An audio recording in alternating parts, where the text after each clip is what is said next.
మిత్రులారా, ఆనాడు పార్లమెంట్ ఎన్నికల సందర్భంగా ఖమ్మం జిల్లాకు వచ్చినప్పుడు ఇదే గడ్డ మీద నుంచి ఆనాడు మీకు ఒక మాట చెప్పిన, రాబోయే పార్లమెంట్ ఎన్నికల్లో ఖమ్మం నుంచి రఘురామిరెడ్డిని, మహబూబాబాద్ నుంచి బలరాం నాయకును అత్యధికంగా మీరు గెలిపించండి, అత్యధిక మెజారిటీ ఇచ్చి వాళ్ళిద్దరిని పార్లమెంటుకు పంపించండి, భద్రాద్రి రామచంద్రుడు సాక్షిగా 15 ఆగస్టు లోపల తెలంగాణ రైతాంగానికి 2 లక్షల రూపాయల రుణమాఫీ చేస్తానే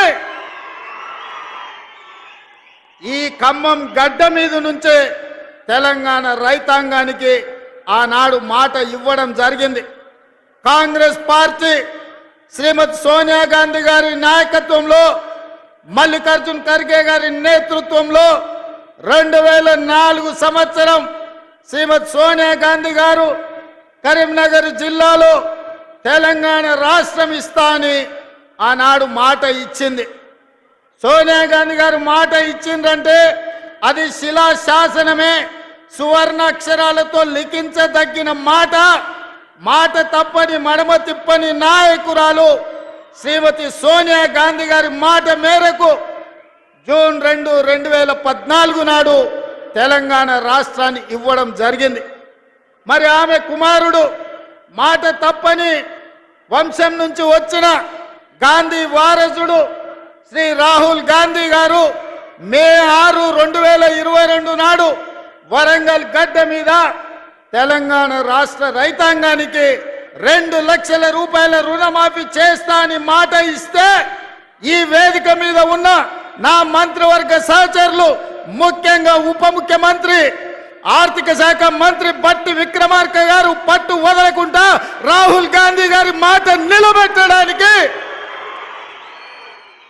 లక్షలాది తెలంగాణ రైతాంగానికి రైతు రుణమాఫీ చేసి తీరుతామని లెక్కలు వేసి అంకెలు కూడి ఎంతమంది అడ్డం పడ్డా, ఎంతమంది కాళ్ళల్లో కట్టెబెట్టాలని చూసినా ఇయాలటికి ఇయాల 18,000 కోట్ల రూపాయలు ఇయాల రైతుల ఖాతాలో మనం వెయ్యడం జరుగుతుంది.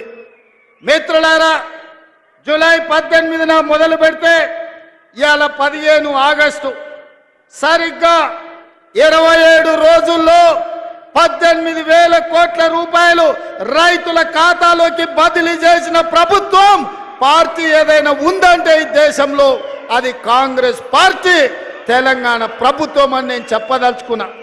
నేను సూటిగా సవాలు విసురుతున్నా.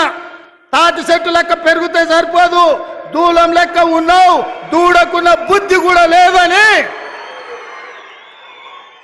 ఆనాడు హరీష్ రావు సవాలు విసిరిండు. మీరు రైతు రుణమాఫీ చేయండి, నేను సిద్దిపేట ఎమ్మెల్యేకు రాజీనామా చేస్తా, మళ్ళా ఎన్నికల్లో పోటీ చెయ్యనని. ఇవాళ ఈ వైరాగడ్డ మీద నుంచి ఖమ్మం ప్రజల సమక్షంలో హరీష్ రావు, నీకు సీము నెత్తురుంటే, సిగ్గు లజ్జ ఉంటే రాజీనామా చెయ్యి. నువ్వు కూడా నీ మామలకనే సిగ్గు లేనోనివైతే ఏట్ల దుంకి సావు అని చెప్పి నేను ఈ సందర్భంగా చెప్పదలుచుకున్నా.